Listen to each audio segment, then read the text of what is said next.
Sekar kambuk ping catur kanci natur pola kang kalantur tanpa tutur ketulo-tulo katali kadaluwarsa katutup kapan tupan dadi awon. Assalamualaikum warahmatullahi wabarakatuh. Teman-teman, pada edisi kali ini saya Rendra Cakra akan membacakan sebuah cerita dari salah seorang narasumber yang mana beliau mengirimkan ceritanya melalui kontak admin 2 sisi. Di sini saya akan memerankan dan membacakan cerita rentetan sebuah tragedi yang benar-benar menarik untuk bakal kalian dengarkan, teman-teman. Karena dari berbagai cerita-cerita narasumber yang sudah saya analisa dan sudah saya baca, cerita kali ini benar-benar membuat saya tertarik untuk membacakannya dan membagikannya kepada teman-teman sahabat 2 sisi semuanya. Seperti apa ceritanya? Simak setelah yang satu ini.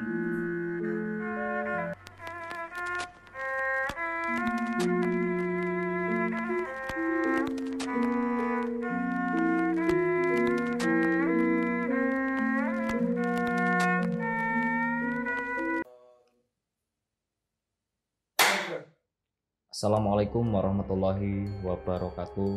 Rabbi shrah li sadri wa yassir li amri wahlul 'uqdatam min lisani yafqahu qawli.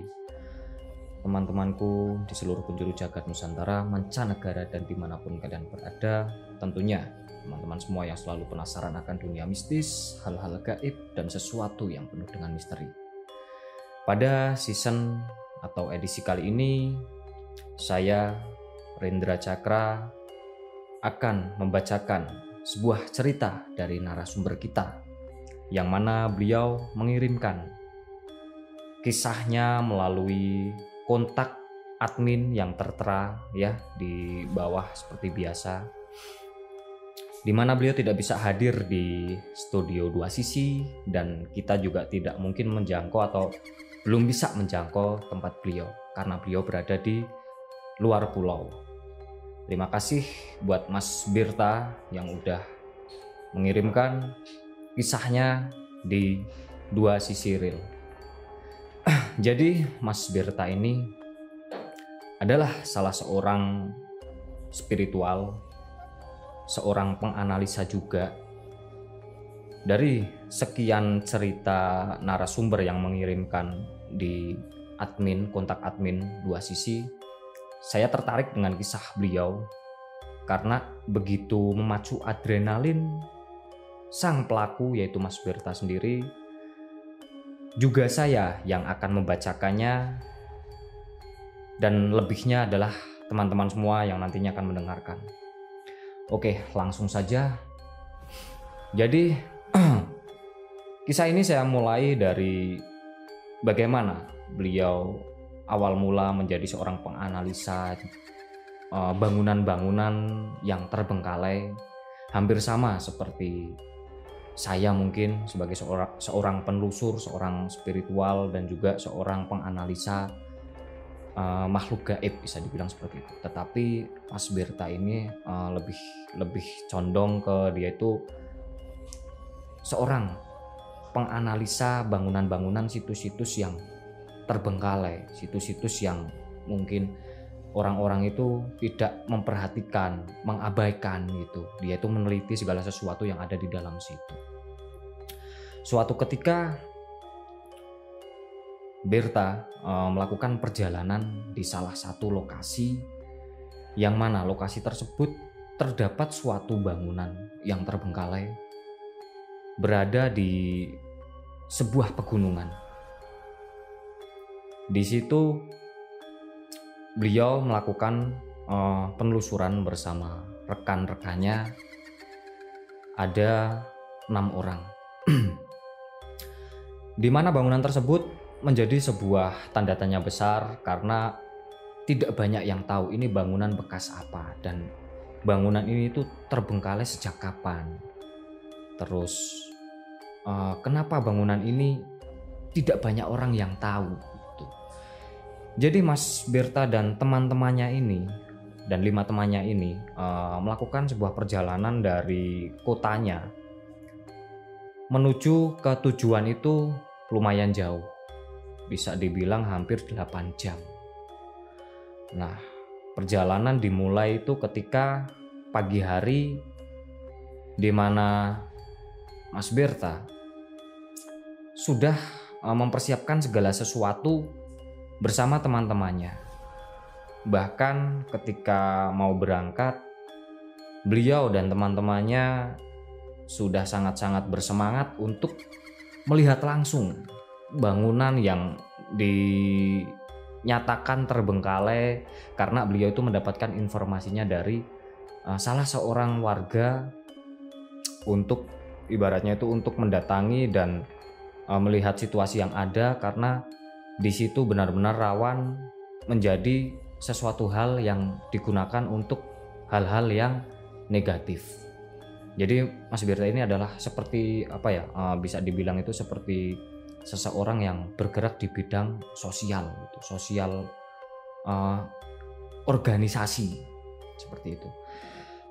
Di situ mereka memulai perjalanan di pagi hari waktu itu Mas Berta ini, dimana cuaca bisa dibilang mendung sedikit. Dan suatu ketika di perjalanan, belum sampai pertengahan perjalanan, Mas Berta terkendala macet karena ada sebuah kecelakaan lalu lintas gitu. Jadi ketika beliau melewati sebuah jalan tol, ada sebuah kecelakaan kendaraan-kendaraan besar, kendaraan-kendaraan berat gitu, dimana mereka harus terpaksa terjebak sebuah kemacetan yang tentunya memakan waktu. Setelah segala sesuatunya berlalu, mereka pun bisa melanjutkan perjalanan kembali. Dan setibanya di lokasi yang dituju itu sudah memakan waktu yang harusnya 8 jam sampai, itu bisa sampai lebih dari itu. Istilahnya itu ketika mereka melakukan perjalanan dimulai dari pagi hari, mereka itu harus terkendala sampainya itu malam hari. Di situ Berta dan teman-temannya sempat berdebat untuk ini diteruskan atau tidak, mau diteruskan malam ini atau besok saja gitu. Tetapi karena ada sesuatu yang mungkin tidak bisa dilewatkan keesokan harinya atau jadwal yang padat, jadi mereka memutuskan untuk malam hari melakukan investigasi atau penganalisaan lokasi tersebut, bangunan tersebut. Jadi kembali lagi saya jelaskan ya, Mas Berta dan teman-temannya ini adalah salah seorang yang peduli akan lingkungan.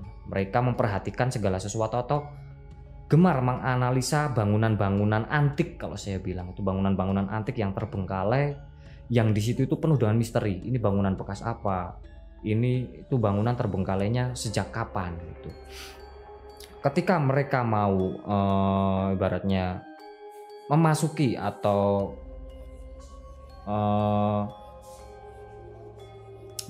mempelajari dari informasi-informasi masyarakat mengenai segala sesuatu tentang sisi lainnya, keangkeran yang ada di bangunan itu.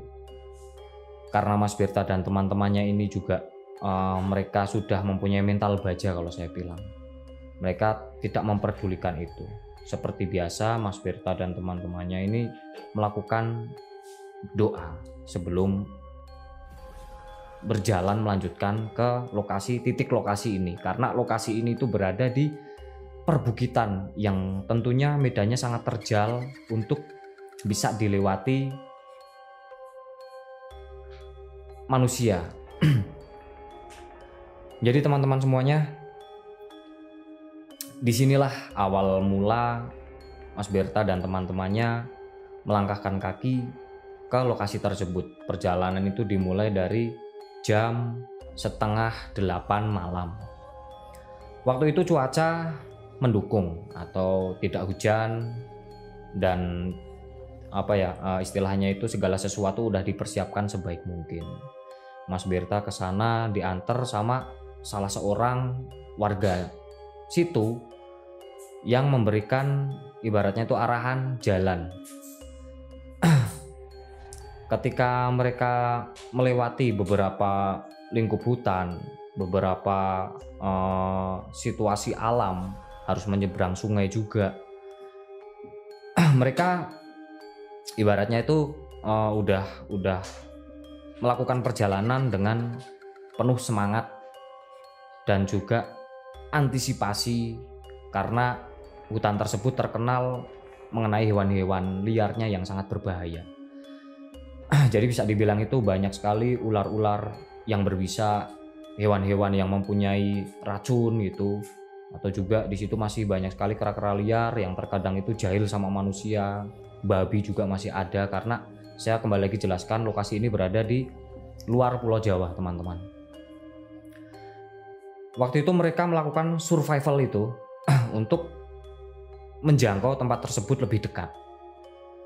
Dimana di tengah-tengah perjalanan mereka dikagetkan dengan penemuan ada beberapa kayak bekas-bekas ibaratnya itu perkumpulan manusia pernah di situ, karena di situ ditemukan beberapa ada ransel, ada sepatu yang tergeletak begitu saja gitu, dan juga bungkus-bungkus snack makanan yang berada di situ. Padahal jangkauannya kalau bisa dibilang itu lokasi tersebut itu jarang sekali dijamah sama manusia. Jadi suatu ketika Mas Berta penasaran dan menghampiri barang-barang tersebut.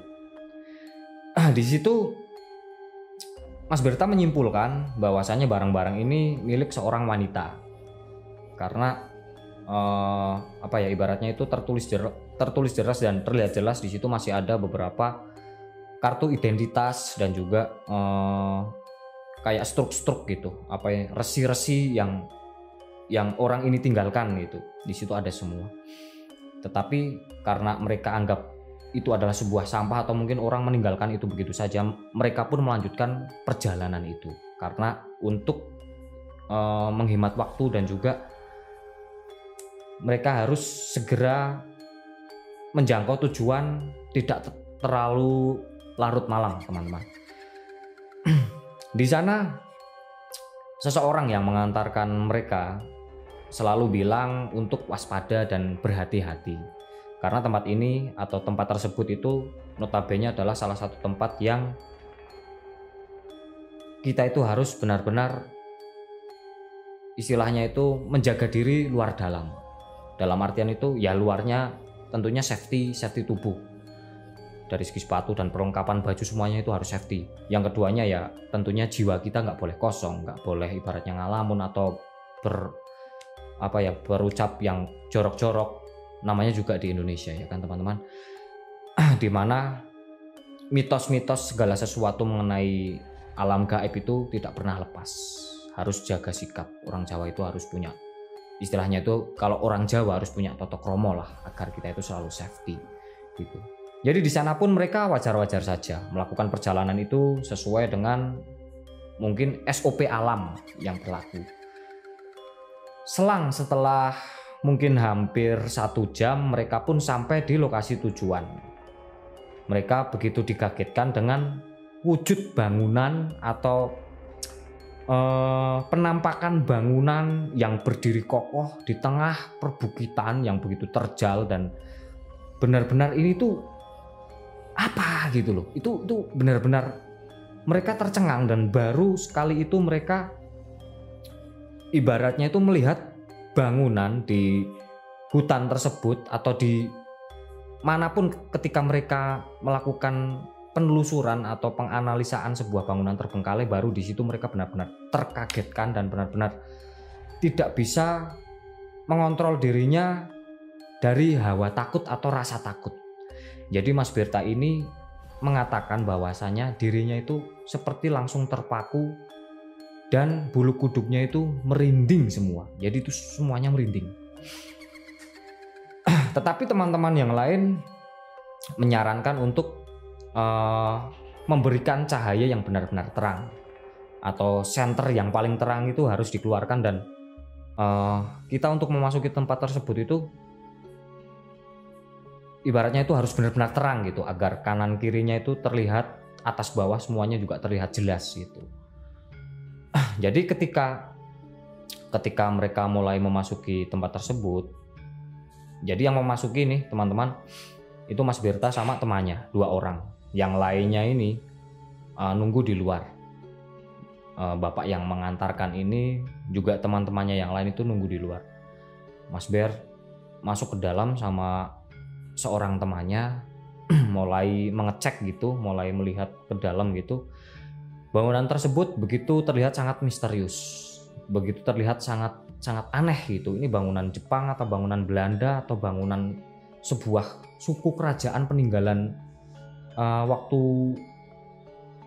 berapa lampau Masehi mungkin gitu. Jadi mereka penasaran. Nah, dari rasa penasaran itu mereka menganalisa arsitektur di tampak depannya.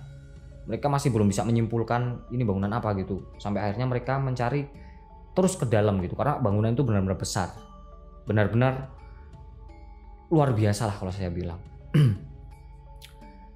Dimana ketika mereka mulai masuk ke sebuah lorong, jadi jalannya bercabang-cabang kembali lagi. Mereka memasuki salah satu lorong dan berjalan. Di situ Mas Berta menjelaskan, ketika Mas Berta mulai memasuki sebuah lorong itu, Mas Berta seperti terpaku, seperti tidak sadar bahwasanya seolah-olah tuh pikiran dia itu pengen segera tahu ini tuh bangunan apa. Apakah ini sebuah situs candi kah, atau ini bangunan Belanda kah, atau bangunan apa gitu. Jadi Mas Berta pun semakin ke dalam, tanpa dia sadari bahwasanya temannya masih berada di sisi luar atau mungkin sisi ruangan pertama bangunan itu. Mas Berta itu ibaratnya nyelonong aja gitu. Sampai akhirnya itu dia itu bingung, ini tadi lewat mana gitu. Jadi dia kayak kalau istilah Jawanya bilang itu kayak kena kolom mudeng, karena dia udah terlalu dalam memasuki tempat itu. Dia pun bingung, tetapi di situ dia di dalam hati terus berdoa, terus meminta petunjuk ini tuh lewat mana gitu. Nah, disinilah awal segala sesuatu yang benar-benar Mas Berta jelaskan ini benar-benar membuat, waduh saya aja mau menceritakannya sampai merinding. Membuat segala sesuatunya yang berada di lingkup situ itu tidak bisa menerimanya dengan akal sehat, atau bisa dibilang itu benar-benar sangat mengerikan teman-teman semuanya. Jadi saya kasih tahu, bangunan itu terletak di sebuah perbukitan, jauh di pemukiman terakhir, dan kalau bisa dibilang itu pelosoknya pelosok lah istilahnya. Itu desa yang benar-benar masih gimana ya, masih tradisional banget, masih jauh dari hiruk pikuk perkotaan, dan jauh dari, kalau saya bilang itu era globalisasi. Bisa dibilang ya bahasa kasarannya mungkin kayak primitif gitu. Nah, mereka itu melakukan penelusuran itu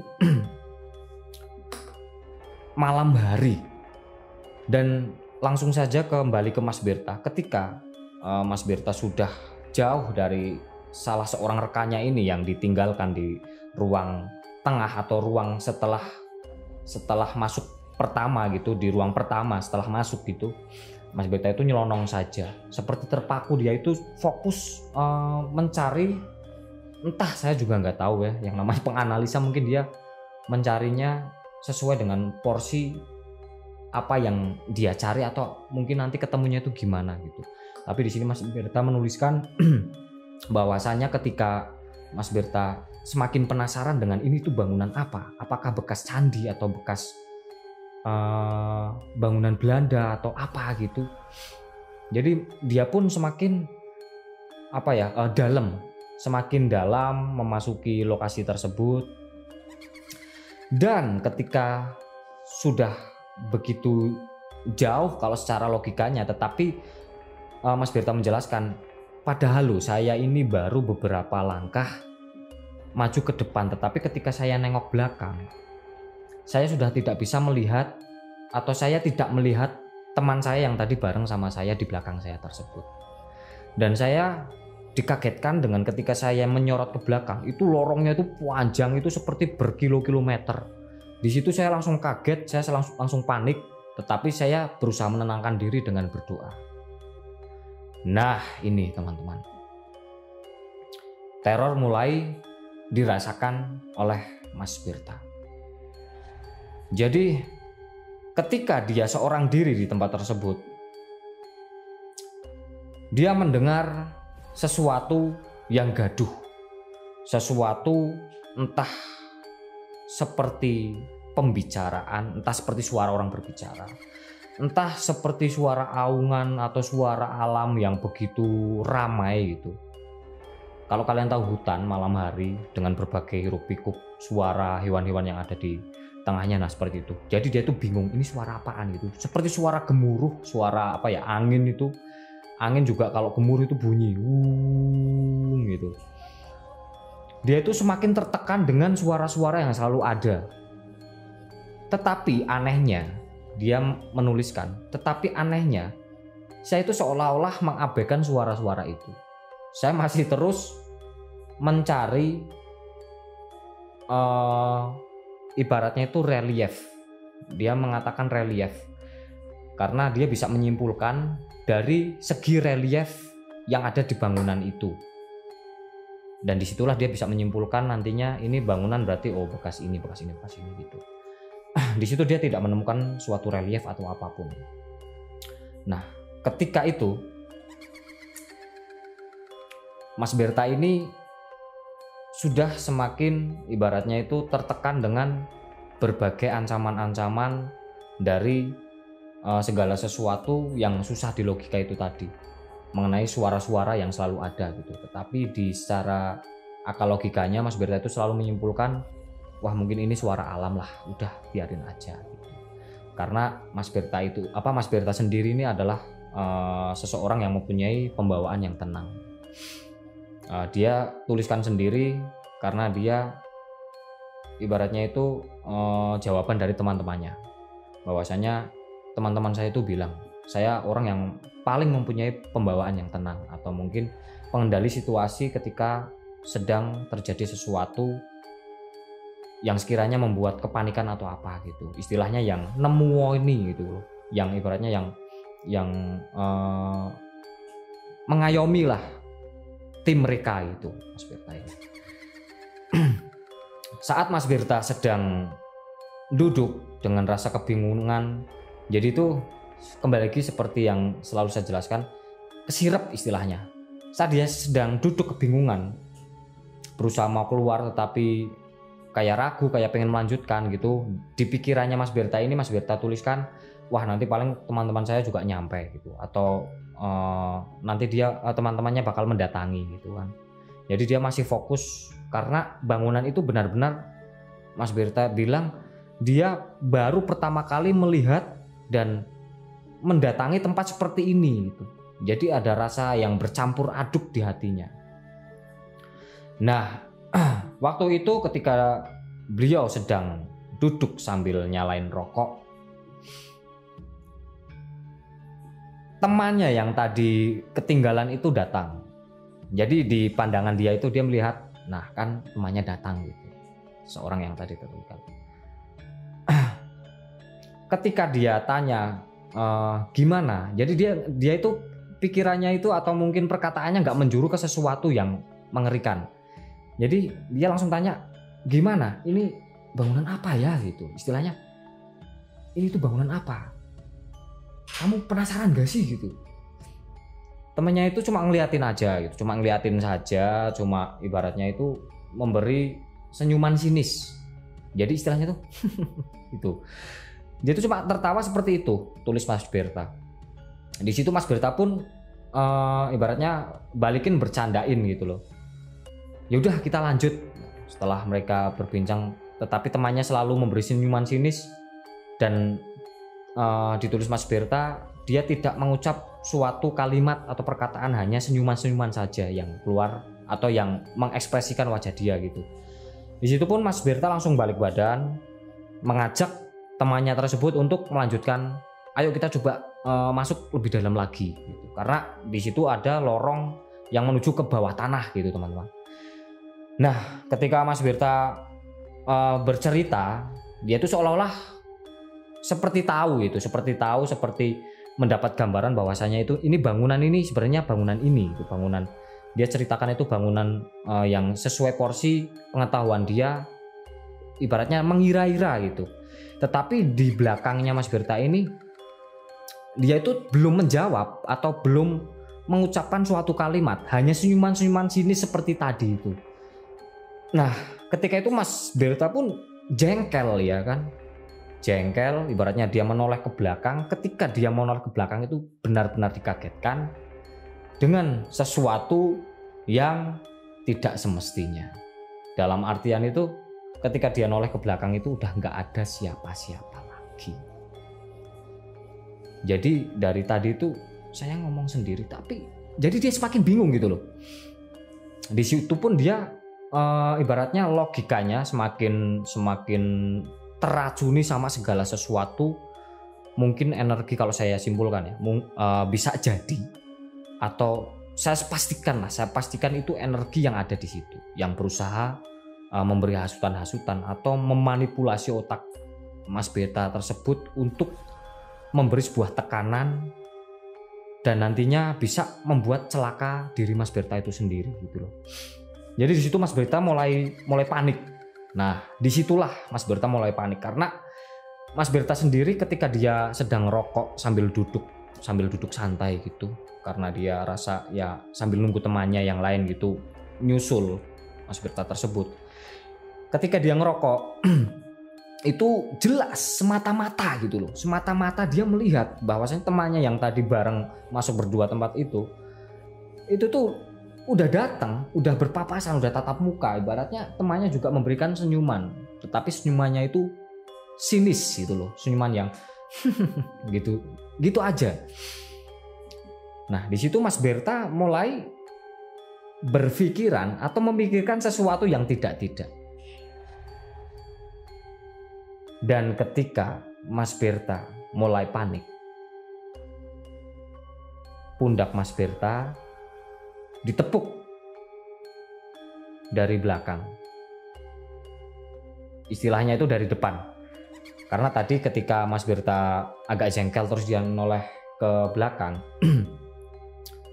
tetapi tidak ada sosok temannya yang tadi rasa dia itu udah bareng. Dia itu kembali ditepuk dari depan. Ditepuk dari depan, dia pun kaget kan. Kalau bahasa Jawanya itu jindal itu loh, Masya Allah gitu loh. Atau istilahnya itu terkagetkan. Dia pun spontan refleks noleh lagi ke arah tujuan langkah ke depan tadi. Di situ ternyata yang nepuk itu temannya itu tadi. Dia semakin bingung. Loh, jangan bercanda gitu loh. Jangan bercanda kamu gitu. Dia kembali memberikan senyuman sinis gitu. Sampai akhirnya Mas Berta itu semakin ketakutan gitu loh. Dia baru timbul rasa takut. Ini teman saya bukan ya gitu. Dia pun waktu itu menuliskan, dia sampai teriak-teriak minta tolong sama teman-temannya yang lain yang berada di luar gedung itu. Jadi tuh dia sampai tolong ini tuh ada apa sebenarnya gitu loh. Dia sampai benar-benar gak karuan, dia udah rasa itu udah panik, sepanik-paniknya lah orang. Tapi temannya itu waktu itu baru terdengar, ibaratnya kalau bahasa friendnya itu, bro, ngapain lu kayak orang gila gitu loh. Temannya itu baru bersuara di situ. Dia tuh Mas Bertanya sampai terengah-engah, keringat keluar semua. Dia semakin panik kayak orang linglung. Jadi kayak orang linglung, kayak orang bingung gitu, stres gitu kan. Karena itu sesuatu yang dia rasa itu benar-benar di luar logika gitu. Dia itu di dalam hatinya, di dalam pikirannya, dia itu nggak percaya kalau sosok itu tuh temannya gitu. Karena aneh gitu kan. Tapi waktu dia nepuk dari dia nepuk pundak Mas Berta itu, ketika Mas Berta noleh, dia itu ya itu maksudnya ekspresinya itu kayak datar gitu. Tetapi ketika Mas Berta teriak-teriak minta tolong keras banget sama teman-temannya yang tertinggal itu, sosok itu tadi tuh bilang, bro, ngapain sih lu kayak orang gila teriak-teriak kayak gitu. Nah disitulah ayo lanjut gitu. Sosok itu tadi yang menyerupai wajah temannya yang tertinggal tadi itu ngajak ayo lanjut gitu, dia bilang gitu. Sampai akhirnya Mas Berta masih terpaku berdiri dengan keringat yang gembrobios yang mengalir di seluruh badannya sambil terengah-engah. Waktu itu Mas Berta berusaha mengontrol dirinya karena dari situasi yang ibaratnya itu spontanitas kaget yang keterlaluan lah kalau saya bilang. Susah dicerna gitu loh kejadian-kejadian seperti itu. Itu benar-benar membuat saya pun ketika membaca itu benar-benar merinding gitu loh. Di situ Mas Berta masih berdiri. Mas Berta pun mengeluarkan bungkus rokok dari celananya lagi dan dia nyalakan rokok lagi. Ketika dia melihat sosok temannya tadi itu atau temannya yang dia rasa itu wujud, yang mewujudkan temannya itu berjalan, tapi ketika udah berjarak 5 meter, temannya itu jalannya itu semakin kencang. Dan Mas Berta itu sambil ngerokok sambil melihatnya gitu, semakin terpaku itu temannya itu dari jalan yang semakin kenceng terus lari gitu loh. Lari itu terlihat jelas karena dia pun megang senter, sosok tersebut itu tadi megang senter. Nah di situ Mas Berta itu terherannya, ini lorong kok panjangnya minta ampun. Jadi ketika Mas Berta lihat sosok itu tadi, dia itu melihat itu udah jauh banget gitu loh. Di situ pun otomatis Mas Berta ketakutan jalan balik. Tetapi ketika sudah lari di jarak beberapa meter, dia terjatuh. Dan ketika terjatuh itu sialnya, senternya itu ibaratnya itu membentur mistar yang keras gitu loh. Biar gitu dia terjatuh, gelembang. Senternya konslet mati. Semakin tertekan dengan situasi kegelapan yang ada di situ. Dan di situ Mas Berta mulai mengemosikan dirinya dengan melawan rasa takut itu, berdoa semaksimal mungkin, istilahnya seperti itu, atau sefokus mungkin. Mas Berta menjurukan segala sesuatu itu dengan dia itu percaya bahwasanya Tuhan bakal melindungi saya ada yang melindungi, Tuhan bersama saya. Mas Berta percaya itu. Mas Berta menaklukkan, memangkas segala ketakutan atau segala pikiran-pikiran yang menjurunya terlalu dalam gitu, karena dia udah merasakan sesuatu yang semakin menekan dirinya. Seperti itu teman-teman. Di kegelapan itu Mas Berta kembali dikagetkan dengan suara sosok itu tadi yang kembali menghampiri dirinya. Dia semakin tidak bisa mengendalikan dirinya lagi, atau istilahnya itu kaget lagi, astagfirullah gitu. Dia itu semakin kayak orang, kalau bisa dibilang itu kayak orang gila sudah, karena selalu diteror dengan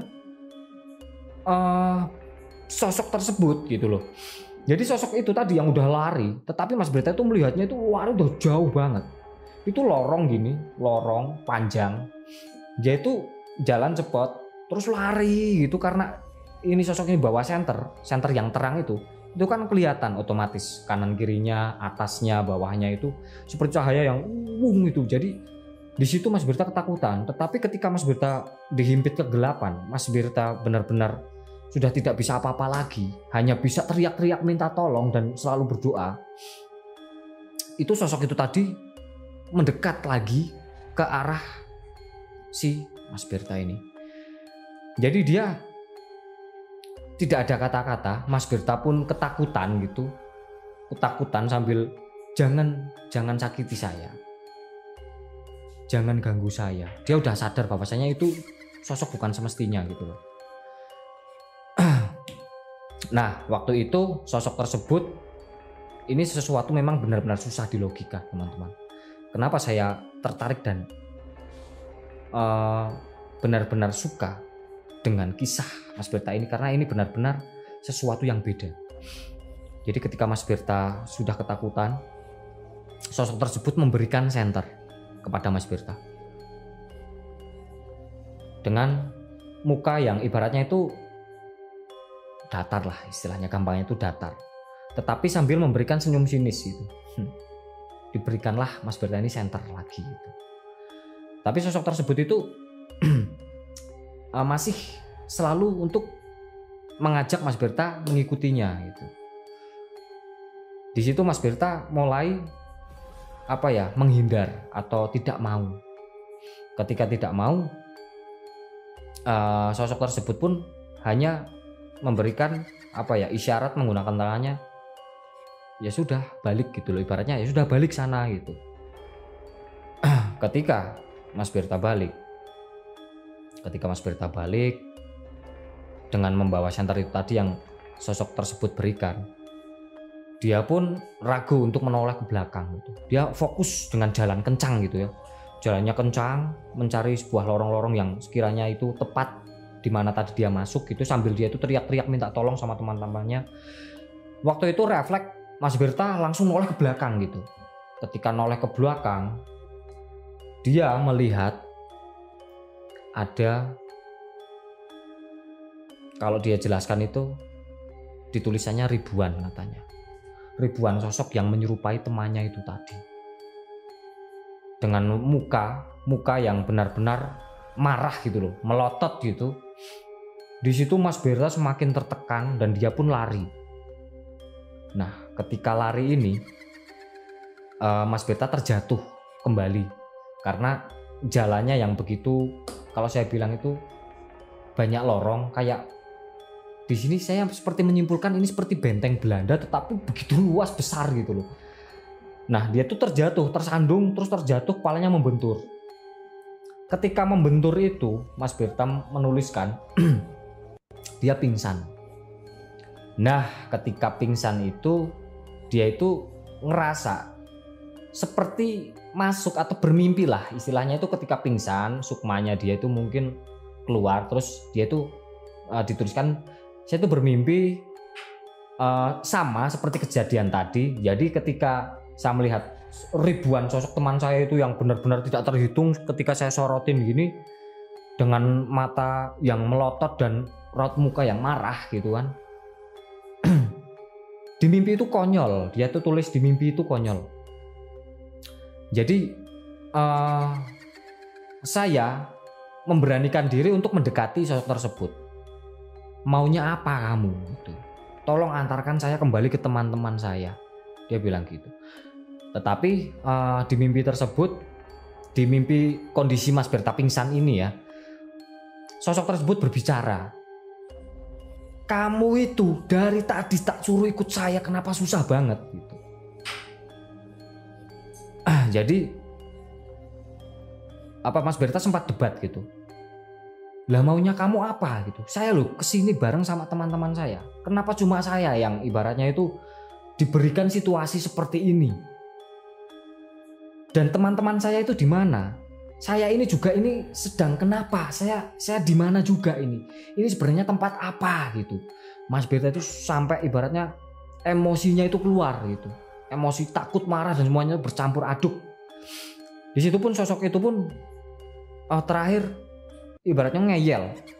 Udah, saya minta tolong, kamu ikut saya. Ketika Mas Berta pun dengan terpaksa mau mengikuti sosok tersebut. Ketika jalan gitu ya, dia menuliskan ada salah satu atap bangunan itu yang roboh. Nah, ketika roboh itu Mas Berta tertimpa, diar gitu. Terus dengan seketika Mas Berta bangun dengan rasa terengah-engah, tetapi sininya udah berdarah gitu loh.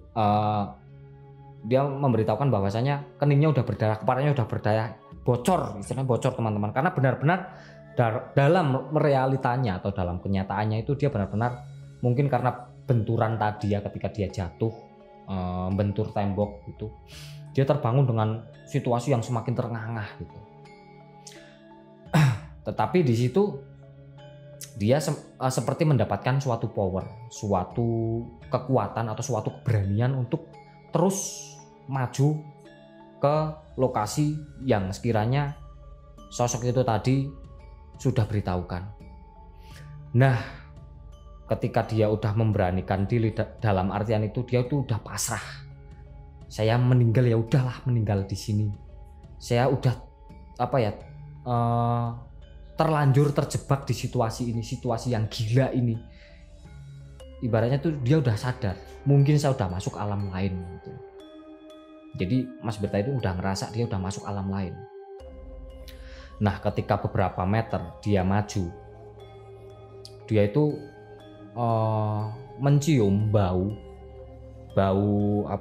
menyengat gitu teman-teman. Jadi dia mencium bau menyengat yang luar biasa, yang membuat dia itu sempat muntah, karena terlalu menyengatnya gitu, bau busuk itu terlalu menyengat, dia itu sampai muntah-muntah, sampai ini tuh apa sih gitu. Dia pun jeli melihat situasi kanan kiri, karena di situ ketika dia maju gitu, di situ cuma beberapa langkah, dituliskan di situ cuma beberapa langkah Mas, nggak seperti yang saya lihat di awal tadi. Jadi ketika saya terbangun dari saya pingsan tadi itu, saya cuma melangkah 10 langkah mungkin. Di situ saya masuk ke ruangan luas. Nah, ketika dia masuk ke ruangan luas itu, dia menutup hidungnya pakai masker gitu kan, tetapi bau masih tembus menyengat gitu. Itu ada tumpukan seperti kain klasa zaman dulu itu. Mungkin teman-teman tahu yang klasa anyaman zaman dulu itu, di situ tergeletak gitu. Tergeletak. Terus Mas Berta ini penasaran, baunya kan menyengat banget. Ini bau apa? Dia udah ngerasa ini bau bangkai, pastinya bau bangkai gitu. Tetapi bangkai apa gitu loh. Ketika dia semakin maju ke depan, dia sempat menendang atau mungkin nendang pelan gitu, duk gitu tuh, loh kok empuk gitu loh. Jadi kayak duk gitu tuh, sempat ditendang sama dia. Dan dia pun semakin penasaran. Dia melihat sambil rasa was-was kanan kiri belakang gitu, dia sempat melihat kanan kiri belakang gitu, tapi masih sama aja, masih situasi yang seperti itu yang dia rasa itu dia udah masuk alam lain gitu. Makanya dia udah pasrah, kalau ada apa-apa ya udahlah saya pasrah gitu. Mas Berta pun pelan-pelan membuka kain tersebut. Ketika dibuka, jadi itu kainnya itu sudah sedikit tertimbun tanah gitu teman-teman. Dia buka, betapa dikagetkannya dengan apa yang dia lihat waktu itu. Jadi Mas Berta ini benar-benar terkagetkan dengan situasi apa yang dia lihat ketika dia membuka kain atau klasa itu tadi itu loh, yang anyaman itu. Di situ dia melihat sosok atau wujud mayat teman-teman. Jadi dia itu melihat mayat dengan kondisi yang benar-benar memprihatinkan. Ini lagi Mas Berta menjelaskan, mayat tersebut udah benar-benar memprihatinkan dan dalam kondisi tanpa busana, istilahnya telanjang berarti teman-teman. Kondisi tubuhnya sudah melebam, sudah mengeluarkan bau yang tidak sedap. Di situ Mas Berta pun takut setengah mati. Jadi dia itu membuka kain itu pas di mukanya gitu loh. Jadi membuka kainnya itu pas di kepalanya. situasi kepalanya itu dengan kondisi yang mata udah menjoto itu, udah melotot keluar, mulut udah besar semuanya itu, dia kaget minta ampun, sampai ibaratnya itu sampai menghebas dirinya itu ke belakang gitu. Ini beneran nggak gitu loh, dia rasa ini udah beneran, ini beneran gitu loh. Nah waktu itu Mas Berta pun istighfar, istilahnya dia berdoa terus, mohon petunjuk ini tuh kenapa gitu, dari situasi yang tadi udah dilewati, bertemu sosok itu tadi, sosok yang menyerupai temannya, apakah dia sampai berpikiran apakah teman saya ini udah meninggal atau gimana gitu, terus ini mayat siapa gitu kan. Nah ketika itu Mas Berta pun balik. Ajaibnya di sini teman-teman, ketika dia balik, dia itu tidak melewati situasi yang seperti awal dia datang tadi. Ketika dia balik,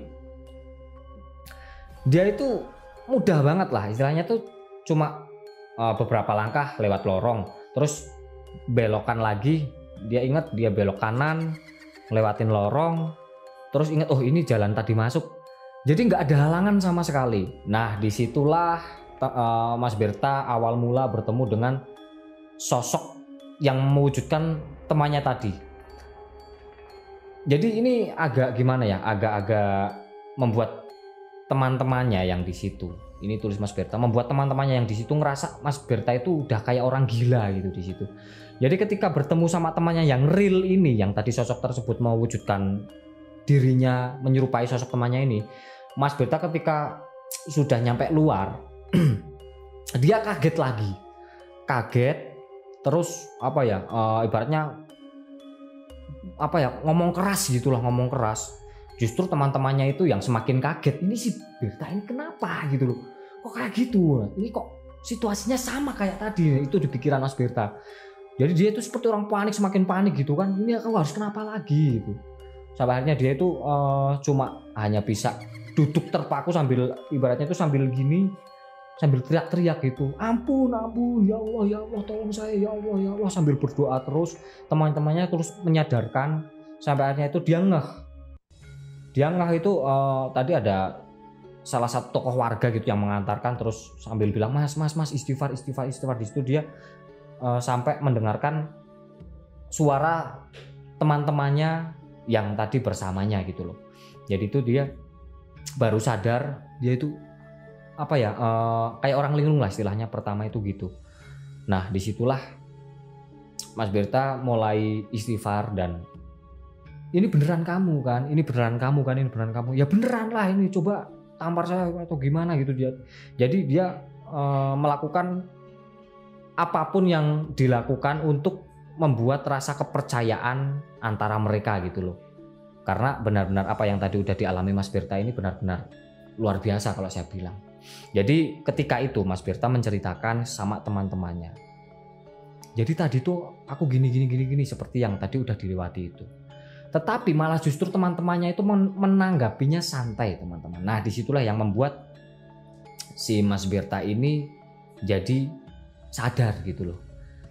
Jadi teman-temannya itu santai, loh perasaan ya tadi biasa aja, kamu juga masuk baru berapa menit gitu. Jadi temannya itu malah menjelaskan, kamu juga tadi masuk baru berapa menit, kamu keluar kok malah kayak orang gila. Jadi salah satu temannya itu tadi yang dia itu disewa sama makhluk gaib mungkin ya, perwujudan tubuhnya itu, mukanya.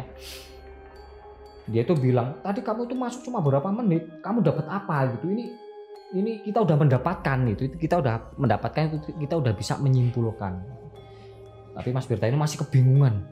Loh, aku udah lama banget loh, aku sampai pingsan, aku sampai berdarah ini loh. Tetapi ketika itu teman-temannya cuma ketawa. Darah apa? Darah mana? Ada darah gitu. Ketika Mas Berta cek, nggak ada apa-apa gitu loh. Jadi dia tuh nggak kenapa-napa. Di situ Mas Berta mulai meyakinkan dengan menyumpah-nyumpahkan, mungkin sumpah demi apapun, demi inilah demi itulah. Dia itu sampai gitu. Nah sampai akhirnya dia cerita di lokasi itu tadi. Sampai akhirnya Mas Berta itu bilang, saya tadi melihat mayat gitu. Nah disitulah baru agak sinkron teman-teman. Iya, aku jujur di situ ketika tadi saya masuk ke salah satu lorong ini yang rekan Mas Berta yang tadi masuk bareng berdua ini, dia samar-samar seperti mencium bau menyengat gitu. Tetapi dia anggap mungkin ya bangkai hewan yang berada di situ. Tapi Mas Berta menjelaskan di situ, enggak, tadi saya melihat mayat wanita itu dengan kondisi yang sudah ngeri pokoknya. Nah, waktu itu mereka pun penasaran sama tokoh tadi pun, ibaratnya pun ikut masuk gitu sama teman-temannya. Tapi di situ Mas Berta sempat menghadang mereka. Stop, tadi ketika aku melewat sini saya melihat kamu loh gitu. Jadi dia masih menceritakan itu lagi gitu. Tetapi teman-temannya menganggap itu tuh konyol, kamu udah gitu. Ayo lanjut, tadi di mana gitu. Dia, Mas Bertanya itu masih takut gitu, mau melanjutkan langkah kakinya itu masih takut. Sampai akhirnya ditarik sama temannya itu. Di mana tadi itu? Sebelah situ. Dia cuma nunjuk-nunjuk aja gitu. Nah, semakin maju baunya semakin tercium. Sampai akhirnya mereka pun sampai di salah satu ruangan yang agak lebar itu tadi. Jadi di situ mereka pun melihat semuanya gitu, melihat sosok, memang benar-benar ada mayat di situ. Jadi ketika itu pun teman-temannya percaya gitu, loh kok kamu tahu, dan istilahnya tuh teman-temannya semakin penasaran gitu loh. Sampai akhirnya udah nanti ketika udah tidak di sini tolong ceritakan sama kita sebenarnya apa yang terjadi gitu. Karena teman-temannya itu tidak mengalami atau mungkin tidak mendapatkan situasi yang seperti Mas Berta tadi. Nah, teman-temannya cuma bingung dengan apa yang diceritakan oleh Mas Berta tadi, dari kepanikan, dari kalau dari segi keringat, dari segi kayak orang linglung, itu benar-benar teman-temannya itu rasakan gitu. Jadi teman-temannya itu memandangnya ketika Mas Berta masuk ke lorong. Jadi ada beberapa lorong gitu. Ini temannya ini masuk ke, kan 2 orang yang masuk ke bangunan itu. Temannya ini yang satu masuk ke lorong sini, Mas Bertanya masuk ke lorong yang satunya lagi. Nah, itu tuh diperkirakan itu sekitar 15 menit mereka di dalam gitu. Ini sih yang satunya ini udah keluar mungkin sekitar 9 menitan lah. Nah, Mas Bertanya ini totalnya ada 15 menitan. Tetapi Mas Berta ngerasa di situ udah lama banget karena dia udah melewati fase-fase yang luar biasa gitu kan, ketika mendapatkan sesuatu yang susah dilogika itu tadi, sesuatu yang susah dicerna oleh akal, yang dia udah benar-benar mencoba untuk melogikakan sesuatu yang ada di situ gitu. Tetapi ketika dia logikakan, itu malah semakin membuat atau situasinya itu semakin banyak yang mengagetkan diri dia dan membuat dia itu terus down terus. Sehingga ketika dia keluar dari situ, teman-temannya melihat dia seperti orang stres gitu, seperti orang linglung atau seperti orang yang benar-benar kepanikan luar biasa. Nah, waktu itu singkat cerita ini, teman-temannya yang ada di situ pun balik dari tempat itu. Istilahnya udah melihat mayat tapi wujudnya udah busuk gitu, udah mengembang. Mereka pun balik dari tempat itu dan menuju ke pemukiman warga kembali. Nah, disitulah ibaratnya ketika semuanya udah tenang gitu, udah membersihkan diri, udah mandi, udah semuanya gitu, udah mendapat jamuan dari warga yang ada di situ. Mereka pun sempat menanyakan kepada para warga yang ada di situ gitu loh. Jadi istilahnya itu warga-warga di situ pun jarang ada yang ke lokasi itu, karena satu, lokasi tersebut terkenal akan, kalau orang Indonesianya bilang itu begal lah, istilahnya rawan orang jahat yang ada di situ, terkenal ada begal. Terus dari segi hutannya yang banyak hewan liar yang membahayakan, dari ular dan sebagainya gitu. Jadi jarang sekali warga yang datang ke situ gitu loh. Dan mereka pun karena orang-orangnya bisa dibilang itu orang-orang yang memegang teguh akan sebuah kebudayaan gitu loh. Jadinya mereka itu masih tradisional banget. Lingkup kampung di situ, Mas Berta menuliskan, masih benar-benar tradisional, masih benar-benar menggunakan segala sesuatu yang apa adanya. Listrik aja hanya beberapa, atau mungkin bisa dibilang itu hanya beberapa deret aja yang pakai listrik, lainnya itu masih menggunakan kayak apa, teplok itu, sentir gitu. Jelas Mas Berta. Jadi warga itu tidak ada yang tahu itu bangunan apa, tetapi dari tim Mas Berta ini menyimpulkan itu bangunan situs sejarah atau mungkin itu bangunan Belanda, tetapi bisa apa ya, bisa dibilang itu bercampur sama bangunan situs kebudayaan si tempat gitu loh. Jadi dulunya itu di situ ada suatu kerajaan atau kampung yang bermukim di tempat itu, tetapi sama masa penjajahan itu dibangunlah suatu benteng itu. Itu kesimpulan dari temannya Mas Berta itu tadi.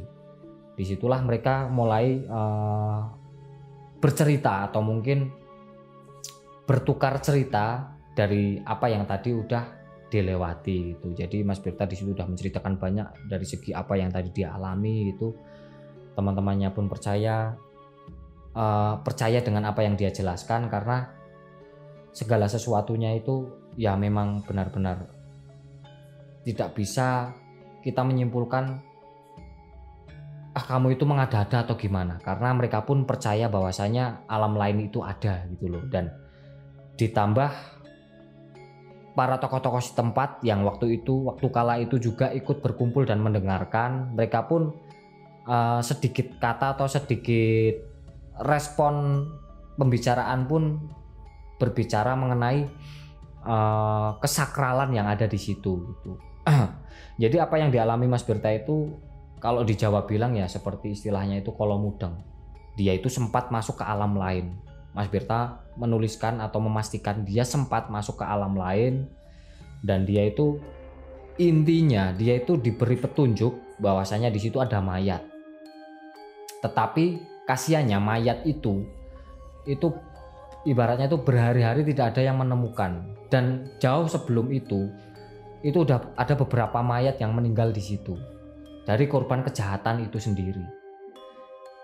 Nah, jadi Mas Berta ini menguak lah istilahnya, menguak sebuah misteri yang benar-benar besar gitu loh. Jadi dari perkataan warga mengenai di sini itu banyak orang-orang jahat, banyak begal, karena di situ juga jalur lintas kan. Lintas kayak ada jalur tol, terus ada perbukitan, tetapi di situ perbukitannya itu sembunyi. Di situ cuma ada satu kampung yang terletak di situ, tetapi warganya itu bukan gimana ya, warganya itu gaptek gitu loh, atau istilahnya itu masih tradisional, masih belum pure termasuki era globalisasi, masih memegang teguh adat istiadat si tempat. Jadi cuek lah, mereka ya hidup biasa aja gitu, nggak mau terlalu mengurusi situasi yang dari luar gitu. Nah, jadi kembali lagi dari sinkronisasi itu, Mas Berta sama teman-temannya menyimpulkan bahwasanya Mas Berta ini sempat masuk ke alam lain, tetapi di situ mungkin ini juga mukjizat dari Tuhan yang disampaikan melalui, atau Mas Berta itu sebagai perantara gitu. Walaupun sempat ketika dia masuk ke alam lain itu sesuatu yang membuat dia tertekan, membuat dia itu sempat ngerasa bocor juga kepalanya, itu tulis Mas Berta. Tetapi di balik itu semua dia bisa sampai dia bisa membongkar bahwasanya di situ ada sosok mayat yang jasadnya itu harusnya itu dikebumikan sebagaimana mestinya gitu. Setelah diselidiki kan otomatis di situ pun harus memanggil pihak kepolisian, memanggil pihak tim SAR dan sebagainya. Setelah diselidiki ternyata tidak cuma bangkai mayat wanita itu aja, teman-teman. Jadi di situ pun ditemukan ada beberapa tengkorak gitu yang tergeletak. Kalau untuk cerita detailnya di sini Mas Berta hanya bisa menyimpulkan ini korban dari kejahatan gitu loh, yang mayatnya itu dibunuh terus dibuangnya ke situ. Karena para penjahat ini memastikannya bahwasanya ketika mayat dibuang ke situ itu tidak akan ada yang tahu atau tidak ketahuan. Nah, kebetulan waktu tim dari Mas Berta ini menelusuri tempat itu, terbukalah semua misteri yang ada di situ. Kalau mengenai dari warga kampung setempat, ya kembali lagi saya jelaskan karena desa tersebut masih terlalu memegang teguh kebudayaan dan bisa dibilang itu jarak dari desa tersebut ke bukit itu juga medannya susah. Mas Berta dan teman-temannya inisiatif ke desa itu dulu karena ya kembali lagi ketika kita melakukan sebuah survival atau mungkin penelusuran gitu, apalagi Mas Berta juga ditambah dia dari luar kota jauh gitu kan, dia otomatis inisiatifnya mencari sebuah perkampungan terakhir gitu, dan yang ada di situ perkampungan terakhirnya ya cuma kampung itu gitu, kampung yang notabene itu gaptek akan informasi atau mungkin dia itu bisa dibilang itu apa ya istilahnya, kurang berbaur lah sama situasi yang lain gitu. Jadi intinya cuma fokus di lingkup satu sosial itu atau mungkin lingkup sosial itu saja, di situ saja. Ya demikian kutipan cerita dari Mas Berta. Terima kasih banyak, ini ceritanya benar-benar menarik dan benar-benar mengedukasi sekali. Banyak sekali kandungan-kandungan nilai positif yang saya dapatkan dan mungkin teman-teman dapatkan di sini, bahwasanya segala sesuatu mengenai misteri itu tidak hanya cuma perwujudan sosok gaib, tidak hanya cuma legenda mengenai mitologi ataupun sejarah yang mempunyai sisi yang magis gitu, tetapi misteri ya seperti inilah. Misteri bisa dibilang itu sesuatu yang menimbulkan jawaban besar dan pastinya endingnya bisa dilogikakan. Itu sangat luar biasa. Kembali lagi di sini saya memberikan sedikit edukasi bahwasanya segala sesuatu apapun itu ketika kita memasuki, ketika kita mendatangi, ketika kita ibaratnya itu menelusuri suatu tempat atau mungkin suatu lokasi gitu, kita tidak akan pernah tahu. Oke, teman-teman semuanya, demikian sebuah kisah yang dikirimkan oleh narasumber kita, sebut saja Mas Berta. Begitu banyak kandungan-kandungan yang bisa kita ambil di dalamnya. Intinya sebuah kejadian, sebuah tragedi, dan sebuah kebetulan kita tidak akan pernah tahu. Kita tidak akan pernah bisa mengira-ira atau merasakan langsung. Intinya segala sesuatu itu atas kehendak Tuhan Yang Maha Esa. Seperti tadi seorang Mas Berta yang benar-benar dia melakukan segala sesuatunya dengan melogikakan sesuatu yang sekiranya susah dilogika pun masih mendapatkan suatu tekanan yang membuat dia sekarang menjadi percaya bahwasanya alam lain selalu berdampingan dengan alam kita, dan mereka makhluk gaib pastinya berada di sekitar kita. Intinya selalu mawas diri, perdalam dan pertebal pedoman agama, pedoman kebudayaan dan sosialisasi kita. Ambil sisi positif dari cerita tersebut dan buang sisi negatifnya. Terima kasih kembali lagi buat Mas Berta yang sudah mengirimkan ceritanya di Dua Sisi. Dan satu kali lagi teman-teman, atau satu hal yang penting buat teman-teman yang sekiranya kalian mempunyai cerita, ingin saya bawakan ceritanya seperti cerita narasumber yang tadi saya bawakan ceritanya ini, Mas Berta, kalian bisa mengirimkan di kontak admin yang tertera di bawah ini teman-teman ya. Cerita apapun itu, cerita misteri, cerita tragedi, cerita sejarah yang sekiranya susah dilogika. Intinya seperti itu teman-teman ya. Ngelmu iku kalakone kanthi laku lekase lawan kas tegese kas nyantosani setya budya pangekese dur angkara. Saya Rendra Cakra. Sekian dari saya. Billahi taufik wal hidayah. Wassalamualaikum warahmatullahi wabarakatuh.